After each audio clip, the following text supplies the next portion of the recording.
watching Shalom TV, celebrating Jewish culture. Funding for Shalom TV has been provided by the following.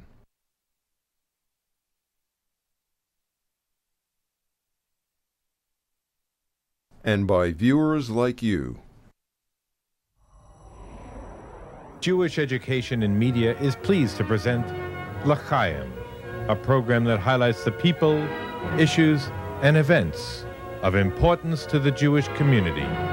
Now here is your host, Rabbi Mark Golub.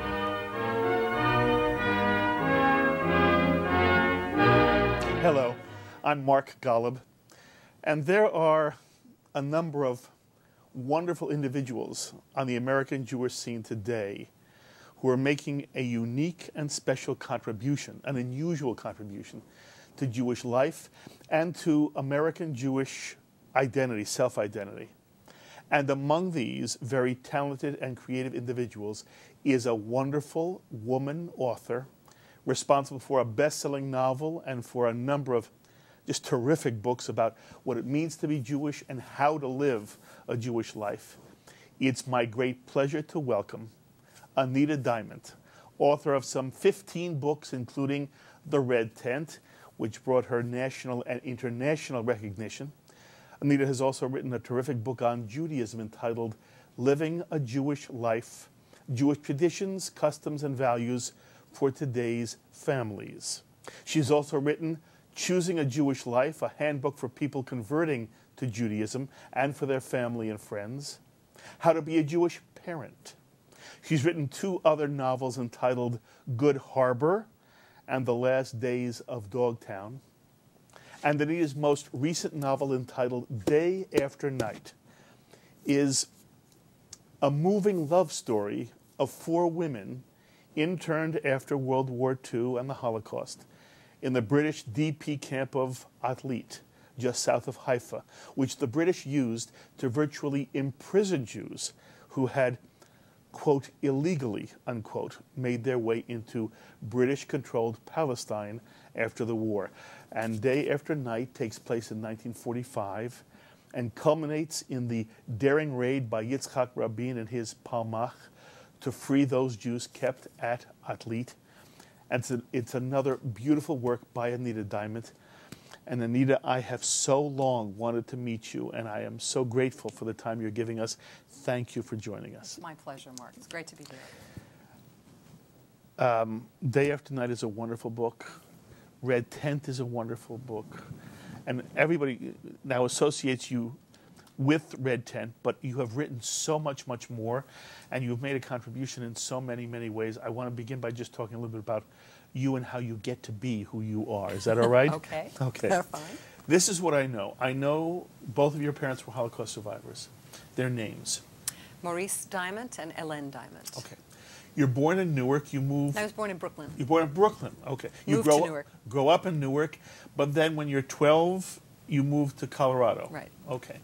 And then you go to school at Washington U in St. Louis, and you ultimately end up in the Boston area. Okay. And one of the things you talk about is how you really began your own Jewish journey in your 20s. Is that fair to say? Yes. Okay. And you also talk about how you fall in love with somebody who's not Jewish, and your fiancé becomes interested in converting to Judaism. Okay. So you are the child of Holocaust survivors. May I ask straight, how did they feel when their daughter brings home somebody she's in love with who isn't Jewish? My brother had already done that. So, but they knew that Jim was interested in living a Jewish life with me, and that was sort of on the table from the beginning. And he had decided to convert before we got married. So they had to learn, like so much of the Jewish community has learned, about the authenticity and the importance of Jews by choice, of people who've converted to Judaism. I think they, like most of the community, had reservations, hesitation, suspicion even, based on a kind of a long history of what does it mean to really convert. And I think actually people like Liz Taylor and Marilyn Monroe even made conversion kind of suspect in the Jewish community for a long time. But in fact, more people have converted to Judaism in the last 30 years in the United States than at any period before the beginning of the first century.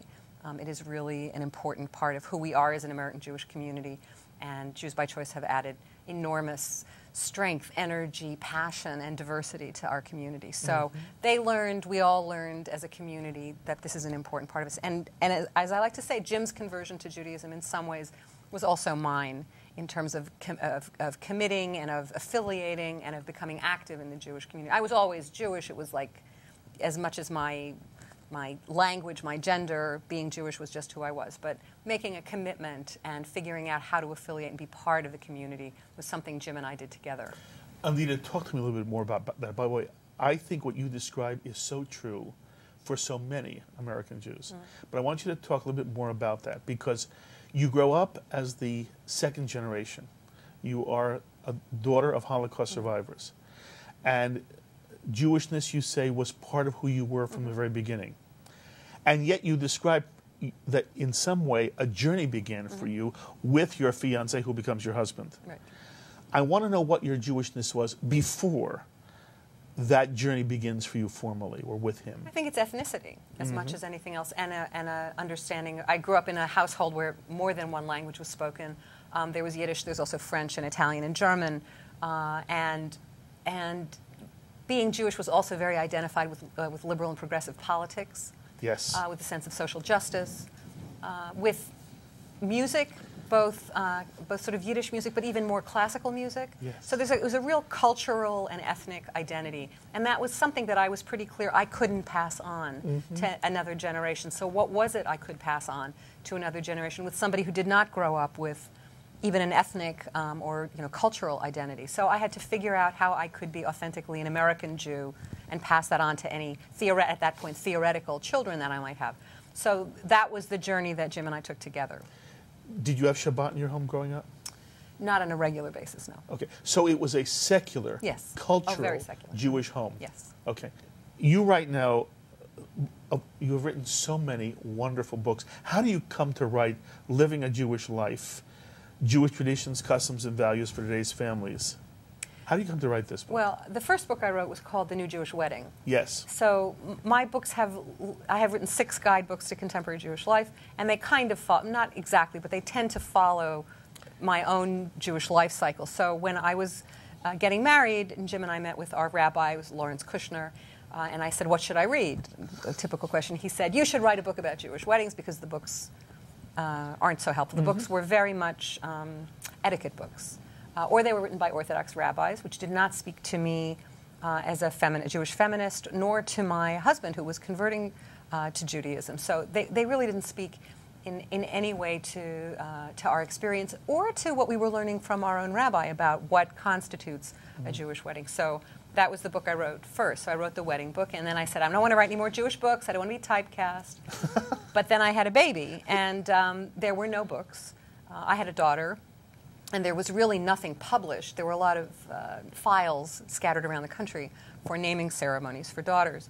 And my friends who were having sons were also having trouble finding resources that really spoke to their concerns and questions about Brit Milah. So the next book became the New Jewish Baby book. And then no more Jewish books, ha-ha. And then Living a Jewish Life is a book that I wrote very much with my congregation in mind, and I worked with the educator in my temple as well, as a kind of guidebook for people who were starting to make Jewish choices in their lives, wherever they were.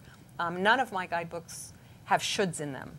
They really offer people choices, really in a big way. So then there's a book called How to Raise a Jewish Child. We changed the title to make it more open. The book on conversion, and also Saint Kaddish, which is a guidebook about death and dying. You write from a liberal Jewish perspective. Yes. And in the introduction to this book, you begin by saying, whom is this book written for? And you answer, it's for anyone who has a genuine interest in Judaism as a way of life. And it struck me, very often people talk about Jewishness as if it's only a religion. And you say specifically, it's a way of life. And you talk about the Jewish mentality, and then you talk about from Shabbat through kashrut and holidays. and everything that resonates in a liberal Jewish home.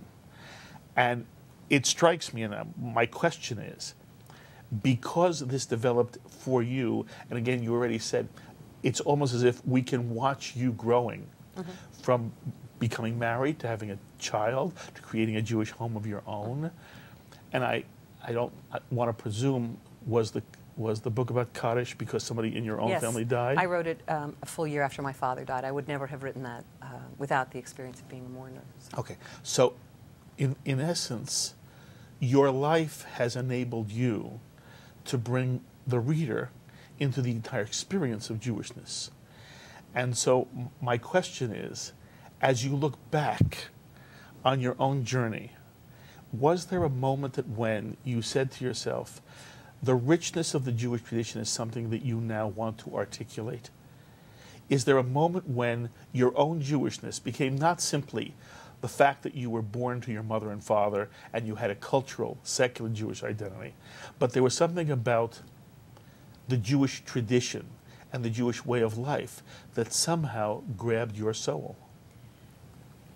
Falling in love with somebody who wasn't Jewish and realizing that I had to take responsibility for my Jewish life, my Jewishness, for passing that on to somebody else, that was it. And also studying together with Jim and finding really superb teachers. We in the Boston area are really blessed with phenomenal resources in that regard, and finding people who could articulate and inspire and answer questions. And it's not just, these are not just how-to books, they also start to address why. Why is it meaningful? It's not just just to make more Jews is a circular argument, but what's the point? The point is to live fully, to live richly, to leave the world a better place than when we started it, to provide honor and to sing a joyful noise. And all of that is what Judaism offers, and it offers an enormous practical toolkit for doing that. And so in the process of studying with Jim for his conversion, because that was something we did together, meeting with the rabbi together, getting involved in congregational life, meeting other people our own age, this is a long time ago already, who were further along on that journey than I was, and learning from them, that started. And then I was a journalist when I wrote the wedding book, so I had been looking for a book to write, and there was really a hole in the bookshelf there, and I thought, oh, I can do that. I know how to write an article, I can write a chapter. This is a good place for me to practice writing a book and also share what I've learned as a bride in a very creative congregation. And I interviewed people who were doing wonderful creative things. And it seems to me that there's a ferment in the American Jewish community. We really are living through a remarkable time here of creativity and vitality and change, which scares a lot of people. But I think there has never been a better time to be Jewish in the history of the world, certainly not for a woman. And so I feel really lucky and blessed. And the books followed because once I knew how to do one and felt that I had actually helped people, then I thought, well, I know how to do this. And there's another hole in the bookshelf for the baby book. While there were plenty of guidebooks to Judaism, they were written by rabbis who made certain assumptions about the readers. For example? That they knew what a mitzvah was.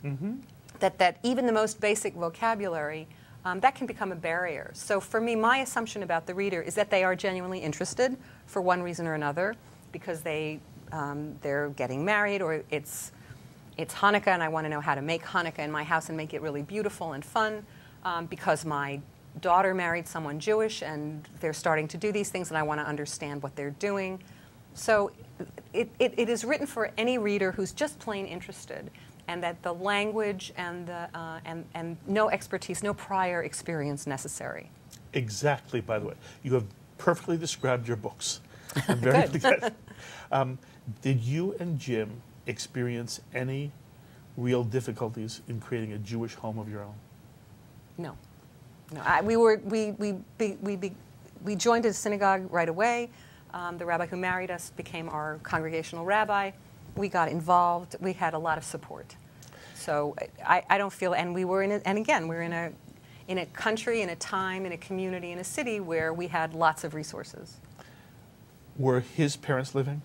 His mom is around. And his mother, who's a born-again Christian, was actually very pleased that her son found a spiritual home.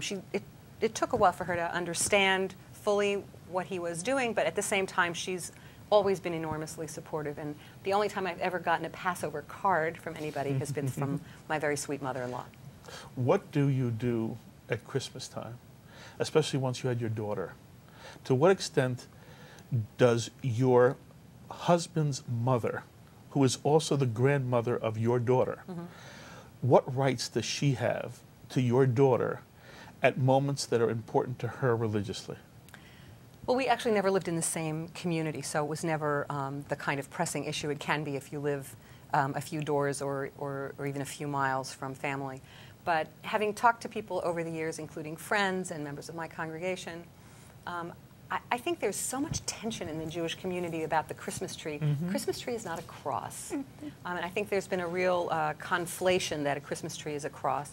And for Christian families, Christmas is the holiday of family, of showing love, of gathering together, of eating.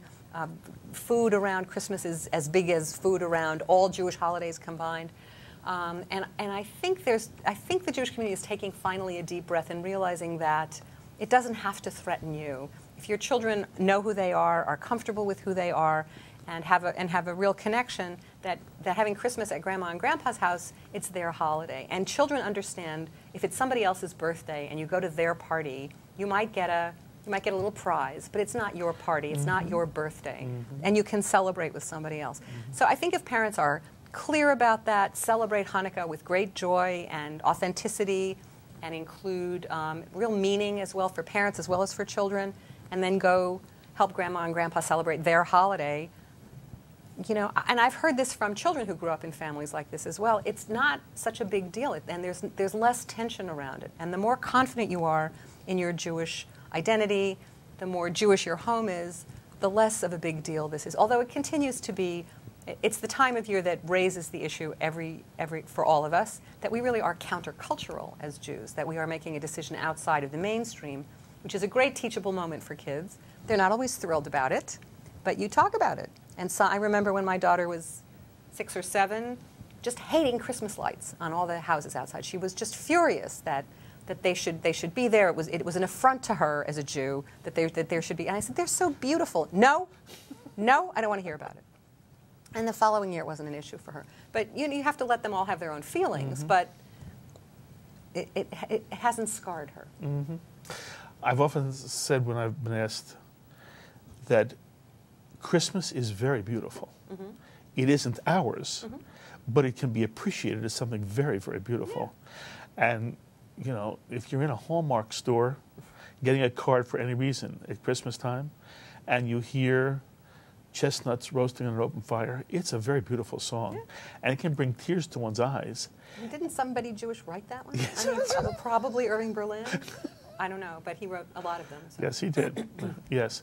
So it's possible to appreciate from afar and understand it isn't ours, but it's still very, very beautiful. And it's part of American culture. And we don't want to participate in all parts of American culture. Some of it is violent, some of it's crude, and some of it is you want to protect your children from. But by the same time, you have to equip them to understand what that is and to say, that's really not us, and we have a problem with that, and we want to make it better. Then there are other parts of American culture which are beautiful but don't belong to us. Can we talk a little bit about your latest novel? I'm happy to. Okay.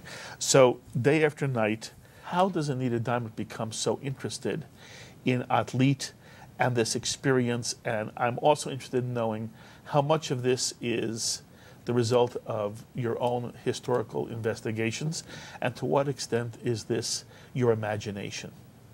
Well, the story is the gift, actually, of my daughter. When she was 15, she spent a semester in Israel on the Eisendrath International Exchange Program, which is a very venerable program of the Reform movement, and she was living in Jerusalem for the semester.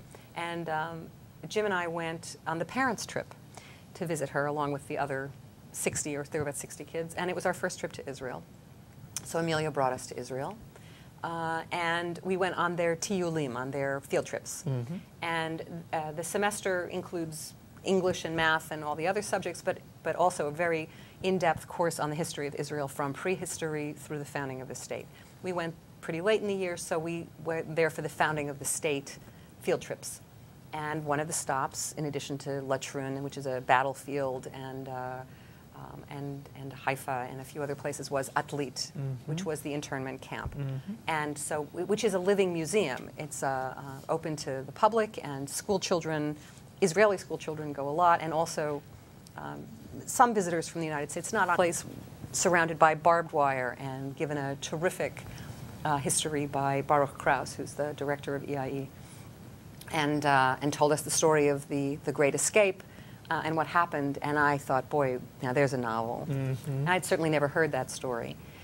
So that was in 2000, and I tucked it away in the back of my mind. I was not in a big rush to write a Holocaust novel. It's a hard thing to do. It's a hard emotional thing to do. But it was sort of tapping me on my shoulder. So a few years ago, finally decided I would go ahead and do it, and started the research on the book. You create 4 characters, okay? And obviously the characters are, that's your creation. Yes, they are my creation. They're Shendel, Leonie, okay, Teddy, and Zora, okay. The event occurs, the breakout by the Palmach on October 10th, 1945. Yeah. And the fact of the camp is real. The type of life they live there is real. And then you create the stories of these characters who interact. Right. And two of your chapters deal with Rosh Hashanah and Yom Kippur. As we get to, it's in September of 45, as we get to October of 45, it's written as you just are, you were gifted as a writer from the time you began. And so I'm telling anybody who wants to read a good story, it's a good story. I'm reading this and I'm saying to myself, I know something about your own background, being the daughter of 2 survivors. And there's one passage that just leaps out at me. I want to read this passage to you. Okay. And then I want to ask you a question about you and whether, to what extent there is complexity of you in this, or is this simply, again, a projection of who you imagine these characters to be. But this is a passage that had special meaning to me. For anybody who has the book, by the way, it's on page 99, and it continues. And it's an interchange between Zora and Teddy. And Zora says this, and they're talking about to what extent should people talk about the past, all the experiences that have brought them to that time, the Holocaust and then the arrival in Palestine and then being interred here at Atlit. And Zora says, maybe it's better not to talk of this at all. What's the point? And she's almost baiting Teddy, it seems to me, because Teddy says, yeah, what is the point? And then Zora says, I'll tell you the point. It's unbelievable what I saw, what I lived, what happened to you, to everyone here. The point is that nobody knows what happened. And if we pretend it didn't happen, then it didn't happen. And it will never stop. People died from starvation even after they were given food because no one paid attention. A 15-year-old girl jumped off the deck of the ship that carried me to Palestine. And do you know why? Because everyone kept telling her, you're so lucky. You're young. You have cousins and uncles. Lucky girl. She was bleeding inside from everything she'd been through. Don't cry, they told her. Lucky girl, they told her. She jumped into the sea. And Teddy says, I don't want anyone to ask what happened to me. My memory is private. My grief is private. My shame. I mean, you won't tell anyone, will you? And Zora asks, in order to live, we must annihilate the past? Then what about your parents? Aren't you responsible for their memories? If you don't speak of them, it's like you kill them all over again. And then Zora goes to a Yizkor service. A Yizkor service at Atlit. And you write that she hears the slowest Kaddish she had ever heard. Every syllable weighed by groans and sighs.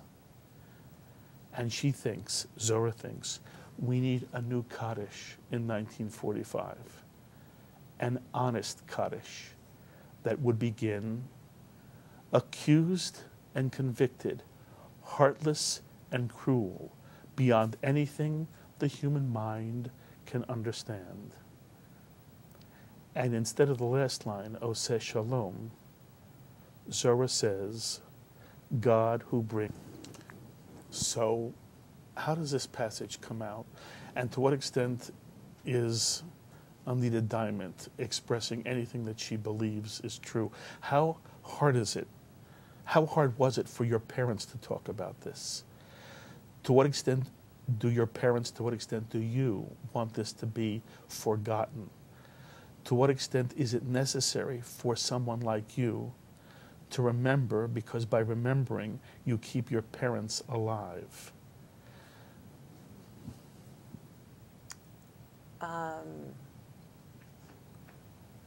I think for me as a writer, everything comes out in everything I write. So, of course, this reflects my family experience and my childhood, but not in a kind of literal way. There was talk. There was also silence. There was silence that spoke to the fact that you can't really explain this. My parents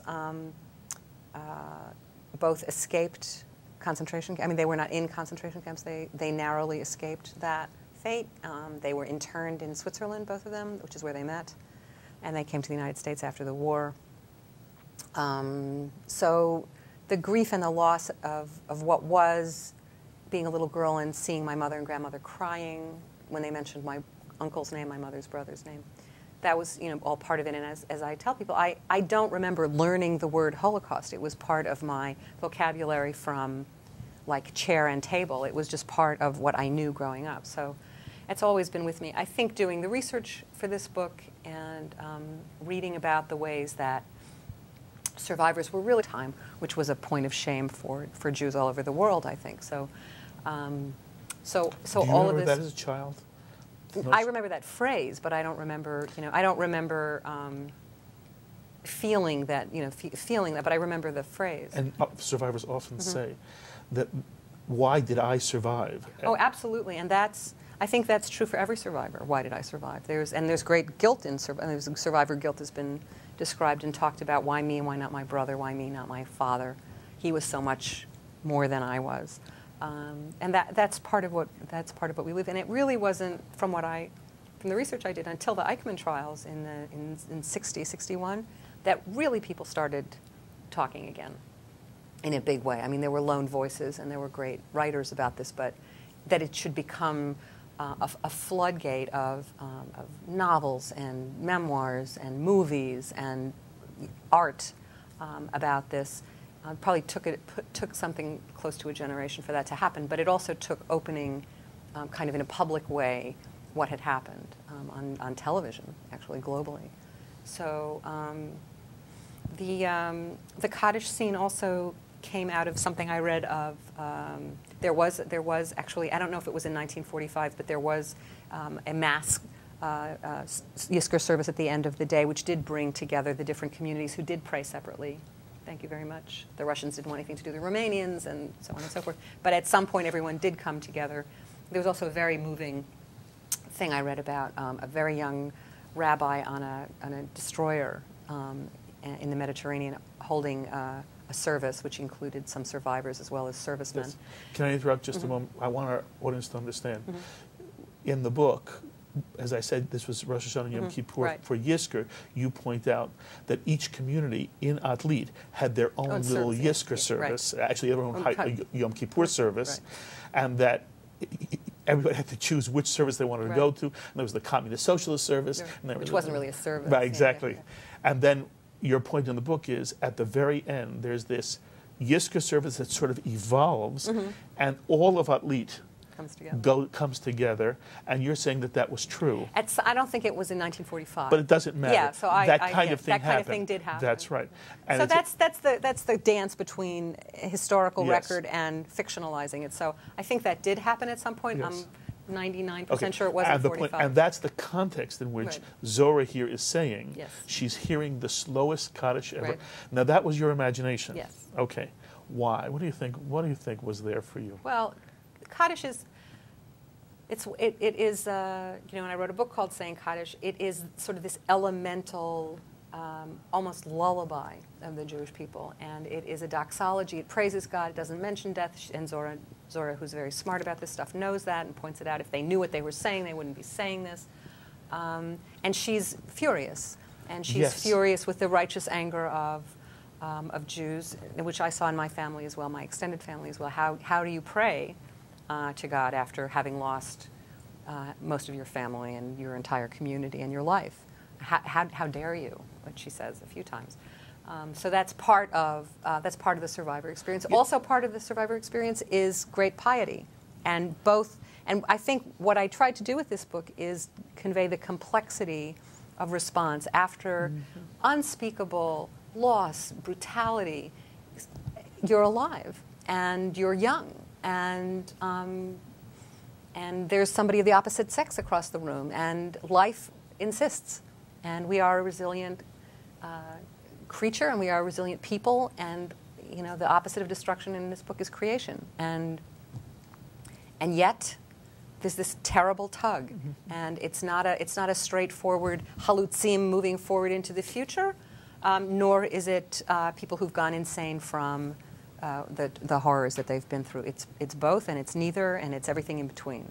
So that was my hope with the book, was to convey the complexity of human response. And you do it brilliantly. And again, I just want to push you one more moment. The anger of Zora. I imagine that a little piece of that is you too. I don't think you can have grown up after the Holocaust and not be angry that this happened, or to confront any genocide in the world and not be furious that how did this happen? How did we as human beings let this happen? If you have any kind of a faith in God, how can there be God and let this happen? It's, you know, I think that's again a very human response to unthinkable, unspeakable evil. That's the big question for all religious traditions. How does evil exist in a world? How do you reconcile that with the notion of a beneficent God? It confronts us every day. Does it trouble you? Sure. Sure. I actually think, I don't know anybody it doesn't trouble. I mean, I suppose there are pure souls someplace who are totally in tune with the sacred, but I don't know if then you're not watching television, and you're not reading the newspaper, and you're not aware of history, and you're not aware of what's going on in Northern Africa right now. So it's, I think that to be human is to struggle with that question. But it's not God's fault, is it? You know, I don't do theology. I mean, I don't presume. I avoid God language. I find language useless in face of the ineffable and the sacred and the awesome. I'm sorry, I don't know what you mean. Because I thought you said eloquently that if you're aware of anything, you are aware of the pain and evil. Pain, right. And often it's pain inflicted by people upon people. Right. And there are some people who argue that God should have stopped it. And I don't know you well enough. I didn't think that's where you would come out. I didn't think your own philosophy, is that there's a God who should stop it. No, that's certainly not my. I don't understand the sacred in terms of the sort of the Pygmalion God up there who can put a finger down and intervenes in history. So no, that's not the issue. But the issue is maybe it's more about good and evil in the world, and does evil ever triumph completely or not? No. So, well, I don't think so either. I actually think that's the Jewish answer is no. That's right. The Jewish answer is no, evil does not triumph. Right. Evil sometimes has the upper hand. But, and I believe it was Martin Luther King talking about the world bending towards justice. It's a long arc, but history ultimately bends towards justice. And I think that if you're Jewish, you have to believe that. And Nachman of Bratslav said it's forbidden to despair. And I go with that. And boy, that comes through in the writing. So you do a good job again there. And one more moment on Zora. Okay. When she says, we need a new Kaddish, is that a character saying that? Or is that in any way Anita Diamant saying that? Well, actually, in the mahzor that we use in my synagogue, there's Kaddish, And the names of the concentration camps are listed in between for I think it's a morning service on Yom Kippur. Yes, and I know it well. So that maybe inspired that counterpoint to it's after the martyrology, right? Yes. That sort of raises the question a little bit as well. Just listing the names of the camps raises the question for her. It's even more profound having been in one of the camps. Yeah, that's not though what Zohar is suggesting. No, she's saying you can't praise God. That's right. After having lived through Auschwitz, I cannot praise God, and how dare you? Yes, and by the way, I understand any survivor saying that. Yeah, I would not be critical of any survivor saying that, right? And what I didn't know was whether you, the daughter of survivors, were making a statement for yourself here, no, or whether you were Zora's statement. Yes, you're being sympathetic to that point of view that Zora represents. Absolutely. Right. Okay. And I just would want to say also that I'm somebody who stands for Kaddish every time it's spoken, even though, and sometimes people ask me, who are you saying it for? I'm saying it for my grandfather and my uncle, who died in the Holocaust. And you dedicate the book to them. And I dedicate the book to them. So when I stand up, and I actually was raised enough in a Reformed congregation where we stood up for survivors of the Holocaust. It was really very explicit, and it's sort of fallen out of fashion, including in many Reformed congregations. But I'm still standing up for them. So I think of them whenever I'm in a service and Kaddish is spoken. That is lovely. Did your mother read the book? Yes. Because sometimes survivors have a hard time seeing movies or reading stories, and I was wondering whether your mother was... She's very proud of it. Good for her. She's very proud of it. And I don't think it was easy for her, but I think she was proud of the book. You're the first author I've seen make the statement that if you don't talk, it's as if you're killing your parents again, that in some way... Now, that's Zora's line. I mean, and there's a real tension here because Teddy, in order for Teddy to survive, she has to put it behind her to some extent. She also then has to come to terms with it, but there are different ways of dealing with this.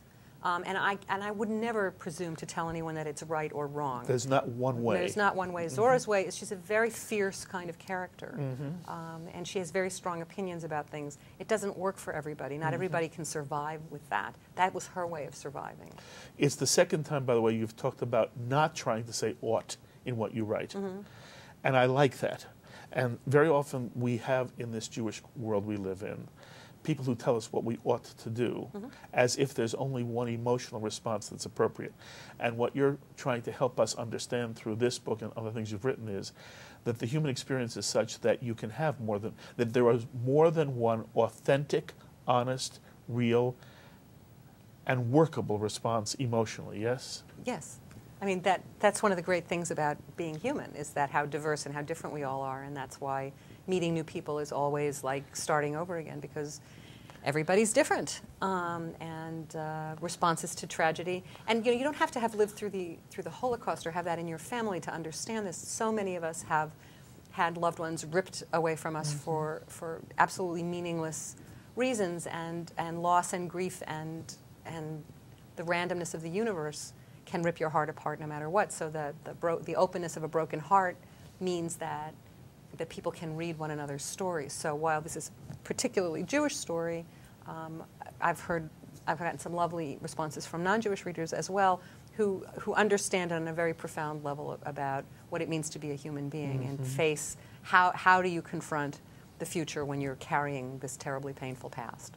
It is a very loving book, and it is not only are the characters loving, there's something about the whole arc of it that is very loving, and it's, again, I don't mean to embarrass you, it's very well written, and I really am hoping everybody who's meeting you here and who knows of you from Red Tent or whatever the other books really goes out and gets this extraordinary work. And it's also lovely because it's not something people have read about. Right. You picked a piece of history which for many Jews is going to be totally new. You understand that? Oh, I know. And it was new for me, and that's the feedback I've gotten. That I didn't know if I'd heard of this. I didn't realize. And people also have, the nice thing people have said is I didn't think about how it ended, but it didn't really end. That the war ended, the Holocaust ended, but of course it didn't end for these characters. They had to carry on with this burden. So I think that it reminds people that trauma doesn't end when the immediate pain is over. Mm-hmm. Even the end of the book isn't an end. No. You know, you want to know what happens Don't say next. too much. No. Okay, fair enough. Well, I told you, I have wanted to meet you for so long, and I have such regard for everything you do, for the writing you've done, and for the perspective you bring to what modern Jewish life can be, and in many ways is already there. And you're one of the individuals who's helped us understand more about what we can be as modern Jews. You are a wonderful, gifted author. Again, I'm going to recommend to all of you, actually, anything Anita does is spectacular. Her latest book is Day After Night, published by Scribner. You know her from The Red Tent. She's written all the series of books about Jewish experience, and living a Jewish life is really perhaps one of the finest books about the introduction to what it is to be Jewish, both in terms of mentality and in terms of lifestyle.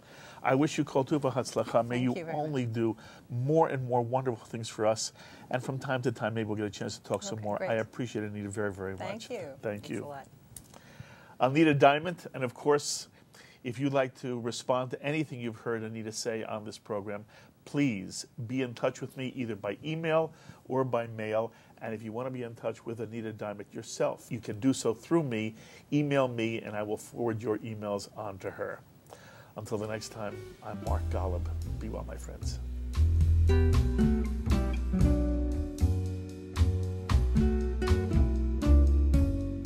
We would be pleased to send a complimentary DVD of this program to anyone who can send a tax-deductible contribution of $36 or more to the nonprofit organization Jewish Education in Media to help support our programming. Tax-deductible checks may be made out to GEM and mailed to GEM, Post Office Box 180, Riverdale Station, Bronx, New York, 10471. Please indicate the program for which you would like a DVD, and we thank you for your kind support.